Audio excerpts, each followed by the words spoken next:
We are gathered here to fill you with fear and give you a treat for your ears as we invade your mind with our scary rhymes and some tales that can be gory. As you bear witness and sit here and listen to our poetic horror stories.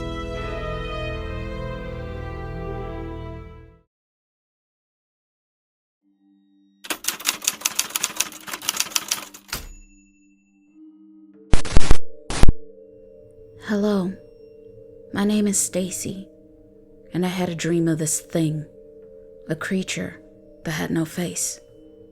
It had no eyes, no nose, no mouth, and no ears. Where its face should be, it was just blank. But somehow, even though it didn't have any facial features, I felt like it could still see and hear me. It still had all its senses. I can't tell you where it came from, nor if it was a demon or an alien. All I knew was that I was afraid of it. Unfortunately for me, this wasn't the end. It's not the only time I saw this entity. Every night the entity would return to haunt my dreams. It would curse, spit, and scratch, trying to get at me, leaving me tired when I wake, like I had no sleep. But the strangest thing, when I was awake, situations in my real life would turn bad. The first time I dreamed about the entity, in my real life that same day, I lost my job. The second time I dreamed about the entity, my fiancé and I got into a major fight. We broke up, and my fiancé called off our wedding. The entity was slowly tearing my life apart. Could this be a coincidence? Or is it just stress? I mean, anything is possible. But the timing of this entity is really weird. I have never dreamed of this entity before. Maybe I had inadvertently summoned it, and it attached itself to me for some strange reason. The next time I dreamed of no face, it started talking to me, telepathically. I don't dare repeat all the ugly, hideous, and vile things it said to me. But believe me, it's cruel, harsh, and degrading. It takes great pleasure in undermining my intelligence and belittling me. It does and says what it wants, just to hurt my feelings. It's truly an evil, bitter, devilish entity.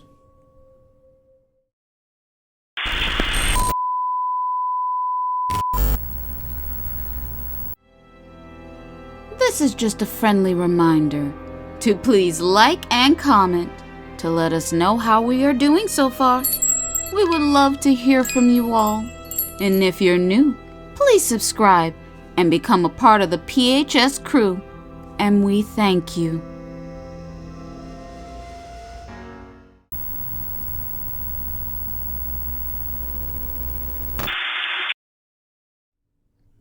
Now that I think about it, No Face reminds me of my wicked stepmother. She was a nasty woman. She never liked me because she knew I believed she only married my dad for his money. I never knew my biological mother. She died when I was a baby. And for a while, it's only been me and my dad. For years, it's just been the two of us and no one else.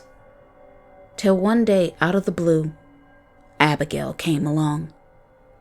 She wormed her way into my dad's heart. And just like in a fairy tale, Abigail played her part. She started off really nice, sweet, and kind towards me. But once she married my dad and moved into our house, she instantly changed. Her true nature and colors came out. All of her evil and wicked ways. Abigail, in some ways, looked like an off-brand evil Snow White. She thought because she was beautiful that she could do and get away with anything she liked. Abigail had long black wavy hair, electric blue eyes, pouty red lips, tan golden skin, and she was 5'10". She had a bright white smile and a toned body with curves that could kill. She was 25 years old and was charming, witty, smart, and she thought she knew it all. She was also manipulative, calculating, devious, and sneaky, and she always had to have things her way. If they didn't, then she would be pissed for days. My dad was 35 at the time they met.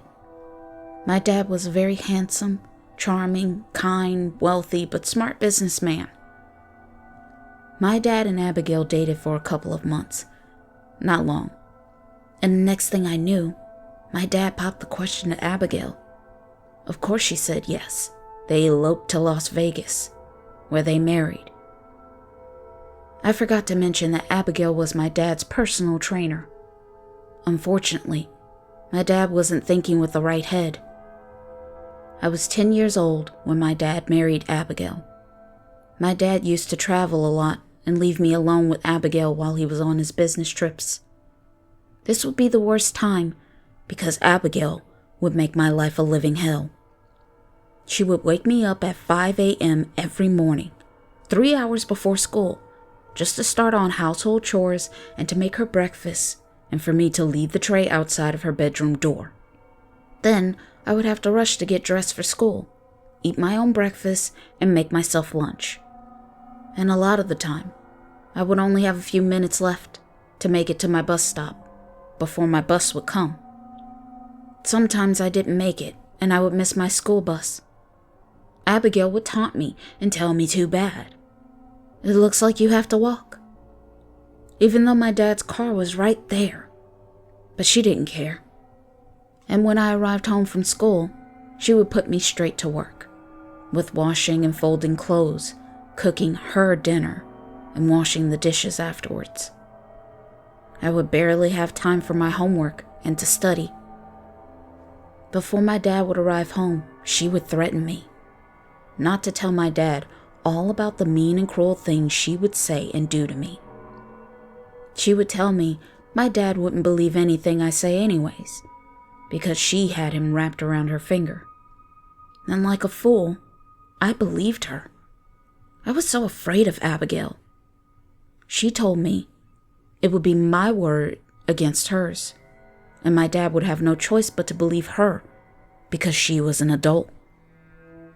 She said, who would want to believe a whiny kid? That I was just a spoiled brat, and she wasn't going to let me mess up her and my dad's relationship. She told me either I keep my mouth shut and behave, or she will have my dad send me off to an all-girls boarding school, far, far away. I hated to admit it, but her threats would work. Of course they did, because I was young and naive, and there was something about Abigail that scared the hell out of me. So, I wouldn't tell my dad anything. When my dad asked if everything went okay with Abigail, I would just nod and smile and say, "Yes, sir, everything is great." I endured Abigail's harassment and mistreatment of me for a couple of years. That is, until my dad caught her. She was sleeping with another man. My dad threw her out on her ass. I had never been more relieved and happy. I wanted to celebrate. My dad quickly filed for a divorce, and Abigail wasn't going to leave the marriage with much. Like I said, my dad is a smart businessman.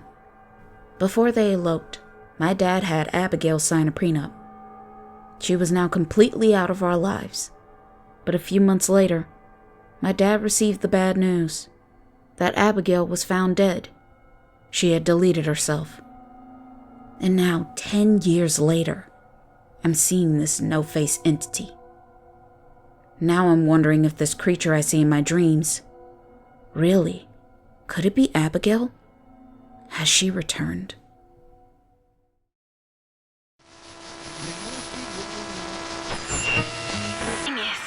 No one lives there anymore. I thought my neighbors moved out a few months ago. And no one has moved in, as far as I know. So, I let my mind wander, What could be going on in there? With all the bumping and scratching, it's kind of got me scared.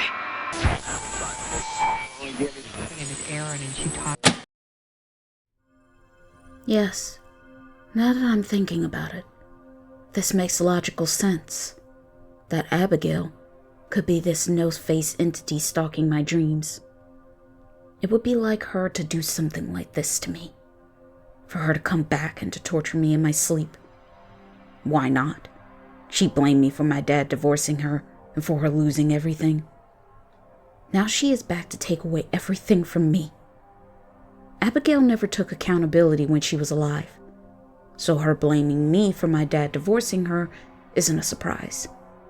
Nothing she did was ever a fault of her own, even though she was the one cheating on my dad with another man. She is the one to blame. She should be the one who feels guilty and ashamed. As far as I'm concerned, she got exactly what she deserved.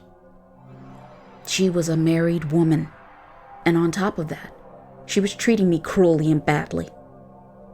After my dad divorced her, I told him everything. It took me years to undo her treatment of me through therapy, and my therapist agreed with me that Abigail was a horrible, heartless, narcissistic psychopath. She was jealous of my relationship with my dad. She was jealous of my dad's love for me. This is why Abigail wanted me gone, so she could be alone with my dad.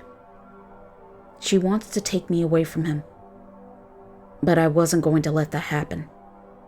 When Abigail told me that she would tell my dad to send me far away to an all-girls boarding school, this made me think, and I knew what I had to do. So, I decided to endure Abigail's torment and abuse, to buy my time to find something to use against Abigail, something that would stick. I needed proof. I needed evidence. It didn't take long for Abigail to slip up. She really thought she could get away with having an affair, that she could get away with cheating on my dad. She thought she had the upper hand, because to Abigail, I was nothing but a scared kid. But what she didn't know, I knew about her affair. I found out one day when I was washing and folding her clothes. I found a love letter. It happened to fall out of the pocket of her coat. I read in her letter that she was planning to delete my dad. She was planning to make his death look like an accident. Then she would find herself a good attorney to contest the prenup and to sue for my dad's estate. She would take away my inheritance. She was planning to take everything. Then after that, she would never have to worry about money again. And Abigail, her lover, wouldn't ever have to work. This was her master plan. So, I pretended to be my dad, and I hired a private investigator to follow her wherever she goes. I instruct him to take lots of pictures and videos. And this is what he did. I sent everything anonymously to my dad. Abigail was right about one thing. I am the blame for my dad divorcing her ass. And in the end, she was left with nothing. Not even a penny. I hated Abigail and the way she treated me when I was young. But I didn't think she would delete herself with a shotgun and blowing off her face in the process. Now, it looks like she is back from the dead, and she wants her revenge by haunting my dreams to ruin my life, to torture me for all eternity by haunting me every night.